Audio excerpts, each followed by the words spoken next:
এই মুসলমান, তোমরা আজকে মৃত্যুকে ভয় পাইতেছো। আমার জীবন একদিন শুরু হয়েছে, আমার মৃত্যু একদিন হবে, মরব তো একদিনই। ও মুসলমান, যদি আমার মৃত্যুটা যদি রোড অ্যাক্সিডেন্টে হয় তাহলে হবে এটা আমার দুনিয়ার মধ্যে সাধারণ মৃত্যু। যদি আমার মৃত্যুটা যদি ওই ট্রাকে চিপায় পড়ে আমার মৃত্যুটা হয় তাহলে এই মৃত্যুটা হবে আমার সাধারণ মৃত্যু। যদি আমার এই মৃত্যুটা যদি হয় ওই নাচ গানের আড্ডায় তাহলে আমার মৃত্যুটা হবে সাধারণ মৃত্যু। ও মুসলমান যুবক, আজকে তোমরা মনে রাখো, আমার মৃত্যুটা যদি দুনিয়ার মধ্যে যদি কোনো একটা জায়গায় কোনো একটা হসপিটালের মধ্যে আমার মৃত্যুটা যদি হয় তাহলে হবে এটা সাধারণ মৃত্যু।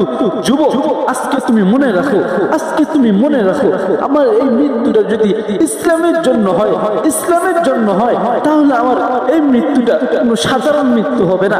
আমার এই মৃত্যুটা যদি কোনো জিহাদের ময়দানে হয় তাহলে আমার এই মৃত্যুটা হবে সবচেয়ে উত্তম মৃত্যু।